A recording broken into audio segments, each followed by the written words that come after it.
so long it's like alchemy. You down with TTP? Yeah, you know Embiid. Ben Simmons debut, Markelle Fultz debut. A lot of Philadelphia fans made the trip to Washington. And Joel Embiid, he may have the greatest touch to size ratio maybe I've ever seen in the league. You see the feathery jumper over Marcin top, but then John Wall, look at the Big Daddy dunk.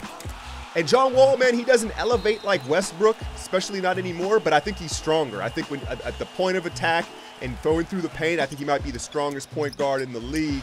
You see Kelly Oubre, who had a nice game on the steal. Fultz gets up and blocks it. Fultz, man, his motor revs low. I can see where there's concern just from his body language, but he looks smooth, but not as good as this guy. Ben Simmons, clearly the best 76er, man.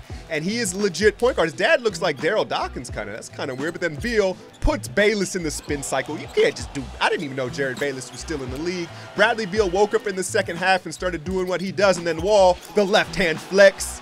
So they contained him in the first half, but in the second half, Wall, his leadership really took over.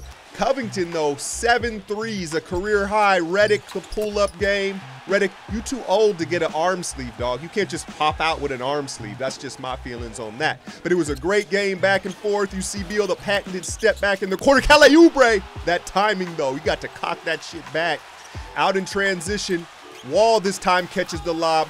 And there are not a lot of Ben Simmons highlights in this game, but I was highly impressed with Ben Simmons. He truly is a point guard. There's another Covington three, but Simmons, my one knock would be is he doesn't look to probe. So here we go, 3-point game, and you're gonna run the right play. It's to the right guy, Redick, but if he needed the pump fake right there, he should have felt Beal. Redick's a veteran enough to know he should have felt the defender on his shoulder. A pump fake gets him a wide open look. He had the time. All right, man, so that was a really fun game. And I was very impressed with Ben Simmons and really this Philadelphia 76ers team. Now, Ben Simmons, what I mean is a true point guard is he, even in transition, what he doesn't penetrate all the way to the rim. He doesn't, for his size, he doesn't really look to seek out contact. What he'll do is he'll drive and then he waits for people to fill the lanes, or he looks for a drop back pass. And you can tell that it's not contagious. I'm not saying other guys do it, but everybody's running the floor and filling the lanes because they know already that's how he plays. So I was very impressed with him in the open court. He's going to have to develop some sort of floater, and his free throws looked all right. He has no lower body in his free throws. It's a completely like a wrist shot, but it didn't look too bad. So eventually in his development, he's going to be able to get the line a lot when he chooses to, but he kind of tends to push the ball to around the free throw line, and then he looks for the lanes to be filled, and his passing is legit as hell. So impressed with that. Covington, 3-and-D, 7 threes, and he's again a beneficiary of Ben Simmons. Clearly, he always had the stroke, but he's a very nice 3-and-D player. I have a theory about what they're doing with Embiid.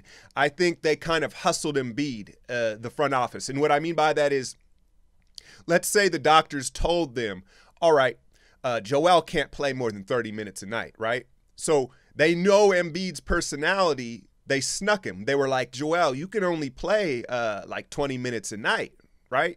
And so they told him that knowing he's going to push back on that. When they knew it was like negotiating, it was like bargaining at a flea market, right? They shot real low to meet somewhere in the middle. And I think that's what they did because Joel played 26 minutes. He finished the game, and you get nervous when he hits the floor. But again, the feathery touch, and he is every bit what he's advertised. And what I liked is that he defers, not defers, but he understands Ben Simmons is the guy, the distributor, and they're going to get the ball back. Fultz came off the bench. Jared Bayless, who I didn't even know was in the league, he looked all right.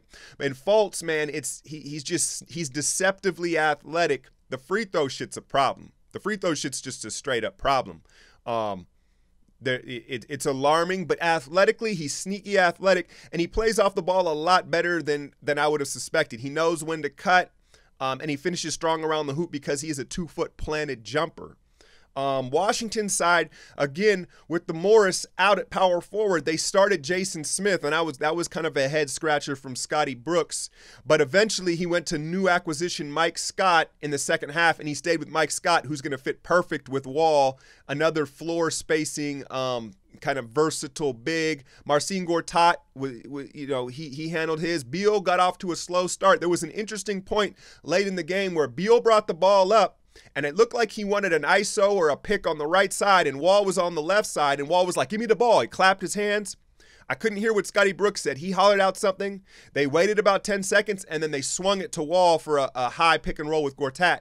But it looked like there was a little bit of a power struggle where Beal was like, yo, it's time for me to go out. Let me get this bucket. They didn't end up converting it, but, you know, they won the game. Wall's leadership and, his strength, man. He's the combination of speed and strength, right, is really unmatched. Westbrook's more explosive. Westbrook elevates higher, but I think Wall is stronger. He can knock guys out the way. And, you know, they finally got a backup point guard in Tim Frazier. So Washington looked fine. Otto Porter was a little bit quiet. I think Kelly Oubre may start to – they're going to split minutes. That's a platoon position. I mean, they can both be on the floor. They're versatile.